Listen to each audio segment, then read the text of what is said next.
കേരളീയ ദർശൻ TV അവതരിപ്പിച്ചുകൊണ്ടിരിക്കുന്ന കണ്ണാടിയിലൂടെ എന്ന പരിപാടിയുടെ പുതിയൊരു എപ്പിസോഡിലേക്ക് ബഹുമാന്യ പ്രേക്ഷകരെ ഹാർദമായി സ്വാഗതം ചെയ്യുന്നു. സംസ്ഥാന ബഡ്ജറ്റ്, അതിന്റെ പിന്നാലെ കേന്ദ്ര ബഡ്ജറ്റ്, ഈ രണ്ട് ബഡ്ജറ്റിനെ സംബന്ധിച്ചിടത്തോളം വിമർശനാത്മകമായ രീതിയിൽ മാത്രമേ കേരളീയ ദർശനം നോക്കിക്കാണാൻ കഴിയൂ. എന്തുകൊണ്ടെന്നാൽ കേരളത്തിന്റെ ബഡ്ജറ്റിൽ നിരവധി പ്രതീക്ഷകൾ സാധാരണ ജനങ്ങൾ വെച്ചു പുലർത്തിയിരുന്നു. എന്നാൽ സാധാരണക്കാരുടെ പ്രതീക്ഷകൾക്ക് മങ്ങലേൽക്കുന്ന നിലയിലുള്ള ആയിരുന്നു കേരള ബഡ്ജറ്റ് എന്ന് പറയാതിരിക്കാൻ നിവർത്തിയില്ല. അതിൽ ഏറ്റവും കൂടുതൽ ഊന്നൽ കൊടുത്തിരിക്കുന്നത് സർക്കാർ ജീവനക്കാർക്കാണ്. അവർക്ക് അവരുടെ ആനുകൂല്യങ്ങൾ, അതുപോലെ തന്നെ അവർക്ക് കുടിശ്ശികയുള്ള അവരുടെ അലവൻസുകളെല്ലാം കൊടുക്കുന്ന അല്ലെങ്കിൽ കൊടുത്തു തീർക്കും എന്ന നിലയിലാണ് ബഡ്ജറ്റിൽ ഉൾക്കൊള്ളിച്ചിരിക്കുന്നത്. അതേസമയം സർക്കാർ ജീവനക്കാരല്ല, 6 ലക്ഷം സർക്കാർ ജീവനക്കാർ മാത്രമാണ് കേരളത്തിലുള്ളത്. കേരളത്തിന്റെ വരുമാനത്തിൽ, റവന്യൂ വരുമാനത്തിൽ 75-80% സർക്കാർ ജീവനക്കാരുടെ ശമ്പളവും അവരുടെ ആനുകൂല്യങ്ങളും അവര് അടുത്തോൺ പറ്റിയ സർക്കാർ ജീവനക്കാർക്കുള്ള പെൻഷൻ നൽകുന്നതിനും വേണ്ടിയാണ് വിനിയോഗിക്കുന്നത്. അതായത് കേരളത്തിലെ ജനങ്ങൾ കൊടുക്കുന്ന നികുതികൾ, അവരിൽ നിന്ന് പിരിക്കുന്ന മറ്റ് വകയിലുള്ള നികുതികളും വരുമാനങ്ങളും എല്ലാം വെറും 6 ലക്ഷം വരുന്ന സർക്കാർ ജീവനക്കാരുടെ ശമ്പളത്തിന് വേണ്ടിയും അവരുടെ ആനുകൂല്യങ്ങൾക്ക് വേണ്ടിയും അവരുടെ മറ്റു സൗകര്യങ്ങൾ വർദ്ധിപ്പിക്കുന്നതിന് വേണ്ടിയുമാണ് വിനിയോഗിക്കുന്നത്. മറ്റു സാധാരണക്കാരെ സംബന്ധിച്ചിടത്തോളം, അല്ലെങ്കിൽ റോഡിൽ തെരുവിൽ പണിയെടുക്കുന്നവരെ സംബന്ധിച്ചിടത്തോളം,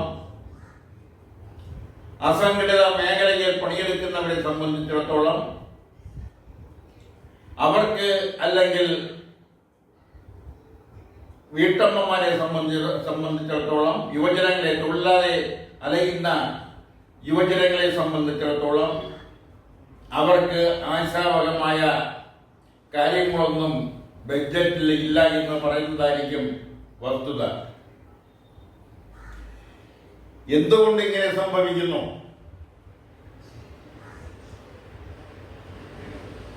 സാധാരണ ദരിദ്ര തൊഴിലാളികളാണ് തൊഴിലുറപ്പ് തൊഴിലാളികളും ആശാ വർക്കർമാര്, അതുപോലെ തന്നെ അംഗൻവാടികളിൽ വർക്ക് ചെയ്യുന്നവരെല്ലാം. അവർക്കെല്ലാം 1000 രൂപ വീതം വർദ്ധിപ്പിക്കുന്ന നിലയിലുള്ള ബഡ്ജറ്റാണ് അവതരിപ്പിക്കുന്നത്. അതേസമയം സർക്കാർ ജീവനക്കാരാവട്ടെ, അവരുടെ വർധന, അവരുടെ ശമ്പള വർധന, അവരുടെ മറ്റ് അലവൻസുകളുടെ വർധന, കുടിശ്ശിക, ഇതിനെല്ലാം വളരെയധികം ശ്രദ്ധ കേന്ദ്രീകരിച്ചുകൊണ്ടാണ് ബഡ്ജറ്റ് അവതരിപ്പിച്ചിരിക്കുന്നത്. ഇത് സാധാരണക്കാരെ സംബന്ധിച്ചിടത്തോളം അവരുടെ നിത്യ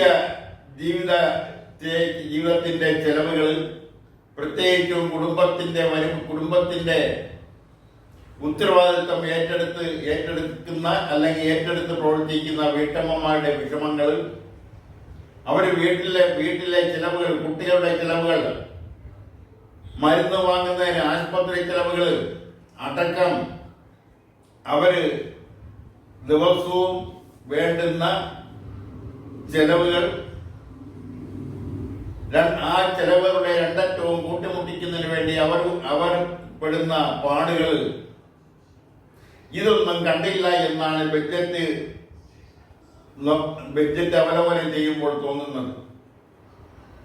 മാത്രമല്ല, ജീവിതത്തിന്റെ അവസാന നാളുകൾ മരണത്തെ മുഖത്തോട് മുഖം നോക്കി ജീവിക്കുന്ന വൃദ്ധജനങ്ങളെ സംബന്ധിച്ചിടത്തോളം, ക്യാൻസർ രോഗികളെ സംബന്ധിച്ചിടത്തോളം, കിടപ്പ് രോഗികളെ സംബന്ധിച്ചിടത്തോളം, കിഡ്നി രോഗികളെ സംബന്ധിച്ചിടത്തോളം, അതുപോലുള്ള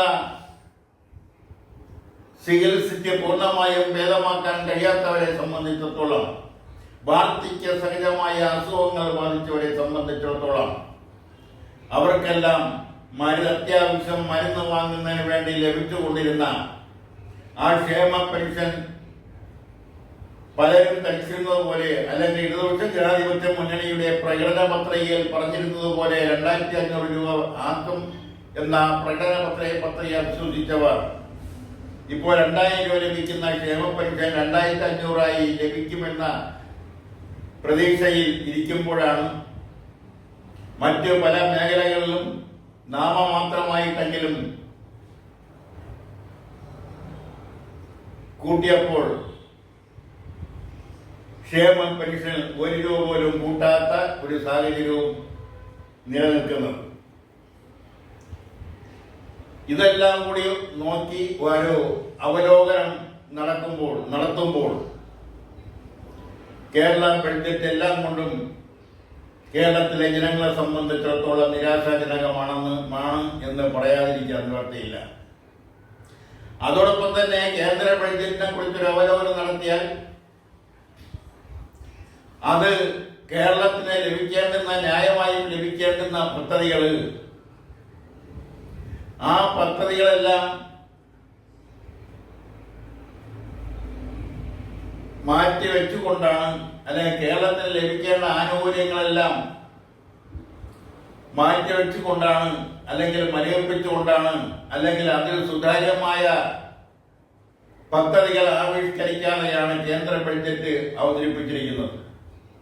അത് കേരളത്തെ സംബന്ധിച്ചിടത്തോളം, കേരളത്തിലെ സാധാരണ ജനങ്ങളെ സംബന്ധിച്ചിടത്തോളം അത് വളരെ നിരാശാജനകമാണെന്ന് പറയാതിരിക്കാൻ വയ്യ. ഇന്ത്യയുടെ ലോകത്തിന്റെ വിവിധ ഭാഗങ്ങളിൽ ജോലി ചെയ്യുന്ന കേരളത്തിലെ സാങ്കേതിക തൊഴിലാളികൾ, അതുപോലെ തന്നെ ആരോഗ്യ രംഗത്തായാലും ടെക്നിക്കൽ സാങ്കേതിക രംഗത്തായാലും ശാസ്ത്ര രംഗത്തായാലും വിദ്യാഭ്യാസ രംഗത്തായാലും ഒക്കെ മലയാളികൾ ലോകത്തിന്റെ വിവിധ ഭാഗങ്ങളിൽ ജോലി ചെയ്യുന്നുണ്ട്.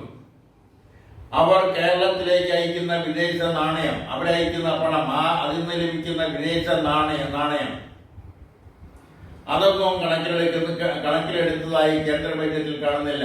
കാരണം കേരളത്തിന് ആശ്വാസകരമായിരിക്കേണ്ട എയിംസ്, അതുപോലെ തന്നെ വിഴിഞ്ഞം പദ്ധതിയുടെ അവസാനത്തെ ടെർമിനൽ,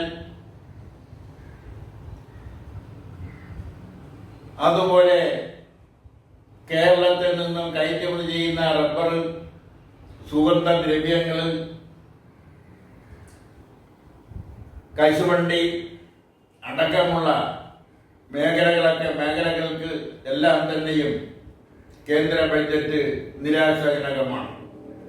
അത് എന്തുകൊണ്ടാണ് കേന്ദ്ര ബഡ്ജറ്റിൽ കേരളത്തിന് അറിയിക്കുന്ന പരിഗണന ലഭിച്ചില്ല എന്ന് ആലോചിക്കുമ്പോൾ, എന്നതിനെക്കുറിച്ച് പഠിക്കുമ്പോൾ, കേന്ദ്രം ഭരിക്കുന്ന സർക്കാരിന് കേരളത്തിൽ നിന്നും അറിയിക്കുന്ന സമ്മതിദാനാവകാശം ഒന്നും ലഭിക്കാറില്ല. ഞങ്ങളെ കാര്യമായി ശ്രദ്ധിക്കാത്തവരെ ഞങ്ങൾ എന്തിനു ശ്രദ്ധിക്കണം എന്ന മനോഭാവമാണോ കേരളത്തോട് ഉള്ളത് എന്ന് സംശയിച്ചു പോയാൽ എങ്ങനെ കുറ്റം പറയാനാവും? ബഡ്ജറ്റ് പഠിക്കുമ്പോൾ അങ്ങനെയാണ് തോന്നുന്നത്. എന്തായാലും കേന്ദ്ര ബഡ്ജറ്റ് മൊത്തത്തിൽ കേരളത്തിന് നിരാശാജനകമായ ഒരു സ്ഥിതിയാണ് ഉണ്ടാക്കിയിരിക്കുന്നത്. ഈ രണ്ട് കേന്ദ്ര ബഡ്ജറ്റും സംസ്ഥാന ബഡ്ജറ്റും ഒന്ന് താരതമ്യേന പഠനം നടത്തി നോക്കിയാൽ, ഒരു സംയുക്ത അവലോകനം നടത്തി നോക്കിയാൽ സാധാരണക്കാരന്റെ സുതാര്യമായ ജീവിതത്തിന് വേണ്ടുന്ന കാര്യങ്ങളിലൊന്നും അവരുടെ അവരുടെ ആരോഗ്യം സംരക്ഷിക്കുന്നതിന് വേണ്ടി, അവരുടെ കുട്ടികളുടെ വിദ്യാഭ്യാസത്തിന് വേണ്ടി, അവരുടെ അഭ്യസ്ത വിദ്യരായ മക്കൾക്ക് വേണ്ടി രണ്ട് ബഡ്ജറ്റിലും കാര്യമായ വിഹിതമൊന്നും ഉൾപ്പെടുത്തിയിട്ടില്ല. ഇത് തുറന്നുകൊണ്ട് പോകരുത് എന്നാണ് അക്കാര്യത്തെക്കുറിച്ച് സംസ്ഥാന സർക്കാരിനോടായാലും കേന്ദ്ര സർക്കാരിനോടായാലും ആവർത്തിച്ച് പറയാനുള്ളത്. ഈ അടുത്ത കാലത്ത് അല്ലെങ്കിൽ കഴിഞ്ഞ ദിവസങ്ങളിൽ മലപ്പുറത്ത് നടന്ന ഒരു മേള, ഒരു മാമാങ്കം, 12 വർഷത്തിൽ ഒരിക്കൽ നടക്കുന്ന ഒരു മേള, കുംഭമേള. അതിന്റെ ഐതിഹ്യങ്ങളിലേക്കൊന്നും കൂടുതൽ കടക്കുന്നില്ല. കാരണം അതിനുള്ള സമയ പരിമിതി മൂലം ആ കുംഭമേളയിൽ പങ്കെടുത്തവര്, ആ കുംഭമേള സംഘടിപ്പിച്ചവര്, അതിന്റെ ഐതിഹ്യം എന്തു തന്നെയായാലും ഒരുപാട് പുരോഗതികൾ കൈവരിച്ചിട്ടുള്ള, സാംസ്കാരികമായി വളരെയധികം ഉന്നതിയിൽ നിൽക്കുന്ന ഒരു സംസ്ഥാനമാണ് കേരളം എന്ന് നാം അഭിമാനിക്കുമ്പോൾ, അവിടെ നടന്നതെല്ലാം കേരളത്തിന്റെ തനത് സംസ്കാരത്തിന് യോജിച്ചതാണോ എന്നതിനെ കുറിച്ച് വിലയിരുത്തപ്പെടേണ്ടതുണ്ട്. അതിനെക്കുറിച്ച് രാഷ്ട്രീയ പ്രസ്ഥാനങ്ങളും ഒന്നും തന്നെ അവരുടേതായ അഭിപ്രായങ്ങൾ പറഞ്ഞു കേട്ടിട്ടുമില്ല. ഒരുപക്ഷെ വരാനിരിക്കുന്ന തെരഞ്ഞെടുപ്പിനെ മുന്നിൽ കണ്ടുകൊണ്ടാവാം അവർ നിശബ്ദത പാലിച്ചിട്ടുള്ളത്. ഒരു മേള നടക്കുന്നതിനോടോ ഒരു ഉത്സവം നടക്കുന്നതിനോടോ വിശ്വാസികളെ സംബന്ധിച്ചിടത്തോളം അതുമായി സഹകരിച്ച് മുന്നോട്ട് പോകുന്നതിനോ ആരും എതിരല്ല. എന്നാൽ അത് ഒരു തെറ്റായ പ്രവണത സൃഷ്ടിക്കാതിരിക്കുന്നതിന് അതിന്റെ സംഘാടകര്, അതിന്റെ പ്രവർത്തകർ, അതിൽ പങ്കെടുത്തവർ ശ്രദ്ധിക്കണമായിരുന്നു എന്നാണ് ഈ അവസരത്തിൽ അതിനെക്കുറിച്ച് പറയാനുള്ളത്. എന്തായാലും ഇനി 12 വർഷം കഴിയുമ്പോൾ വീണ്ടും ഒരു കുംഭമേള കാണാൻ കഴിയും എന്നുള്ള വിശ്വാസത്തിൽ അതിനെ തൽക്കാലം വിടുന്നു. മറ്റൊരു പ്രധാനപ്പെട്ട കാര്യം എന്ന് പറയുന്നത് ഇന്ത്യയും അമേരിക്കയും തമ്മിൽ നടത്തിയ ഒരു വ്യാപാര കരാറിനെ കുറിച്ചാണ്. ഇന്ന് ദേശീയ തലത്തിൽ വളരെയധികം ചർച്ചാ വിഷയമായിട്ടുള്ള രാഷ്ട്രീയ മണ്ഡലങ്ങളിൽ, വ്യാപാര മണ്ഡലങ്ങളിൽ, സർവകലാശാലകളിൽ, അതുപോലുള്ള മേഖലകളിലെല്ലാം വളരെയധികം കാര്യക്ഷമമായി ചർച്ച ചെയ്യപ്പെട്ടുകൊണ്ടിരിക്കുന്ന ഒരു വിഷയമാണ് ഇന്ത്യയും അമേരിക്കയും തമ്മിലുള്ള വ്യാപാര കരാർ. ആ കരാറിന്റെ വിശദമായ വിവരങ്ങൾ ഇതുവരെയും പുറത്തു വന്നിട്ടില്ല. അമേരിക്ക പറയുന്നത് ആണോ ശരി, അല്ലെങ്കിൽ അതിനെ അംഗീകരിക്കുന്ന ഒരു രീതിയിലേക്ക് ഇന്ത്യ വ്യക്തത വരുത്തിയിട്ടില്ല. അമേരിക്ക പറയുന്നതെല്ലാം ശരിയാണോ, പൂർണ്ണമായും ശരിയാണോ എന്നൊക്കെ ഇനി വരും ദിവസങ്ങളിലെ അതിനെക്കുറിച്ച് ഒരു വ്യക്തത ലഭിക്കും. ഇപ്പോൾ കിട്ടിയ റിപ്പോർട്ടുകൾ വെച്ചാണെങ്കിൽ കേരളത്തിന്റെ ഉൽപ്പന്നങ്ങൾക്കുള്ള തീരുവ 50% നിന്നും 18% കുറച്ചിരിക്കുന്നു അമേരിക്ക. നല്ല കാര്യം. പക്ഷെ അപ്പോൾ അമേരിക്ക പറയുന്ന മറ്റൊരു കാര്യം കൂടിയുണ്ട്. അത് വെറും വീൺപാക്കാണോ വീൺപിളക്കലാണോ എന്നറിയില്ല. റഷ്യയിൽ നിന്നുള്ള എണ്ണ ഇനി ഇന്ത്യ വാങ്ങില്ല എന്നാണ്. അതിന് അനുകൂലമായും പ്രതികൂലമായും ഇന്ത്യ പ്രതികരിച്ചില്ല എന്നുള്ളത് വേറൊരു വസ്തുത. അത് വരും ദിവസങ്ങളിലെ അതിനെക്കുറിച്ച് വ്യക്തത വരൂ. ആ വ്യക്തത വന്നതിന് ശേഷമേ അത് വിലയിരുത്തിക്കൊണ്ട് അതിനെക്കുറിച്ച് എന്തെങ്കിലും പറയാൻ കഴിയൂ എന്നുള്ളതാണ് സത്യം. അതുപോലെ തന്നെ കേരളത്തിലേക്ക് അംഗീകരിക്കേണ്ട റെയർ എർത്ത് മിഷൻ അത് ഇതുവരേക്കും കേരളം ആ പദ്ധതി ഇതൊരിക്കലും കേരളത്തിന് അനുവദിച്ച് കേന്ദ്രം നൽകിയിട്ടില്ല. അതും ഈ അവസരത്തിൽ റെയർ എർത്ത് മിഷൻ കൂടി അനുവദിക്കുന്നതിന് വേണ്ടുന്ന നടപടികൾ കേന്ദ്ര ഗവൺമെന്റ് സ്വീകരിക്കണമെന്നാണ് അക്കാര്യത്തെക്കുറിച്ച് പറയാനുള്ളത്. അതുകൊണ്ട് ആ ഒരു പദ്ധതി അംഗീകരിച്ചാൽ, ആ പദ്ധതി കേരളത്തിൽ വന്നാൽ കേരളത്തിന്റെ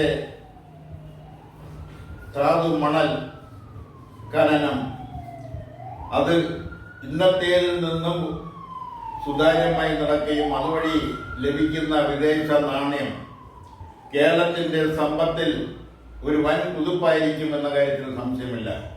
കഴിഞ്ഞ ദിവസം അന്തരിച്ച പ്രസിദ്ധ സംഗീതജ്ഞൻ SP വെങ്കടേഷ്, തമിഴിലാണ് അദ്ദേഹം ഏറ്റവും കൂടുതൽ ഗാനങ്ങൾക്ക്, തമിഴ് സിനിമകൾക്ക് ആണ് അദ്ദേഹം ഏറ്റവും കൂടുതൽ, തമിഴ് സിനിമകളിലെ ഗാനങ്ങൾക്കാണ് അദ്ദേഹം ഏറ്റവും കൂടുതൽ സംഗീത സംവിധാനം നിർവഹിച്ചത്. എങ്കിൽ തന്നെയും നിരവധി മലയാള സിനിമകൾക്കും സിനിമകളിലേക്കുള്ള മലയാള ഗാനങ്ങൾക്കും അദ്ദേഹം സംഗീത സംവിധാനം നിർവഹിച്ചിട്ടുണ്ട്. മാത്രമല്ല, സംഗീതം എന്ന് പറയുന്നത് അതിന് പരമ്പുകളില്ല. അത് ഒരു അപൂർവ സിദ്ധിയാണ്. അപൂർവത്തിൽ അപൂർവം പേർക്ക് മാത്രം ലഭിക്കുന്ന ഒരു അപൂർവ കഴിവാണ്, ഒരു അപൂർവ സിദ്ധിയാണ് സംഗീതം എന്ന് പറയുന്നത്. അങ്ങനെ ഉള്ള ഒരു സംഗീതജ്ഞനാണ് ഇന്ത്യക്ക് നഷ്ടപ്പെട്ടത്. അദ്ദേഹത്തിന്റെ വിയോഗത്തിൽ കേരളീയ ദർശൻ ആദരാഞ്ജലികൾ അർപ്പിക്കുന്നതോടൊപ്പം തന്നെ കേരളത്തിലെ ഒരു മുൻ MLA ശ്രീ മുരളി, അദ്ദേഹവും കാലയവനിക്കുള്ളിൽ മറഞ്ഞിരിക്കുന്നു. അദ്ദേഹത്തിന്റെ നിര്യാണത്തിലും കേരളീയ ദർശൻ അനുശോചനം രേഖപ്പെടുത്തിക്കൊണ്ട് ഇന്നത്തെ കേരളീയ ദർശന്റെ കണ്ണാടിയിലൂടെ എന്ന പരിപാടി ഇവിടെ പൂർത്തിയാക്കാൻ ശ്രമിക്കുന്നതിന് മുൻപായി വരാനിരിക്കുന്ന തിരഞ്ഞെടുപ്പിനെ കുറിച്ച് ചെറിയൊരു കാഴ്ചപ്പാട്, ചെറിയൊരു അവലോകനം നടത്തിക്കൊണ്ട് ഇത് പൂർത്തിയാക്കാൻ ഉദ്ദേശിക്കുന്നു. എല്ലാ മേഖലകളിലും പ്രത്യേകിച്ച് 3 മുന്നണികൾ, ഇടതുപക്ഷ ജനാധിപത്യ മുന്നണിയും ഐക്യ ജനാധിപത്യ മുന്നണിയും ദേശീയ സഖ്യവുമെല്ലാം തെരഞ്ഞെടുപ്പ് ചർച്ചകളിലേക്ക് വളരെ ഗൗരവമായി കടന്നിരിക്കുന്നു. ഓരോ 140 നിയോജക മണ്ഡലങ്ങളിലേക്കുമുള്ള സ്ഥാനാർത്ഥികളെ കണ്ടെത്തുക എന്ന് പറയുന്നത് നിസ്സാര കാര്യമല്ല.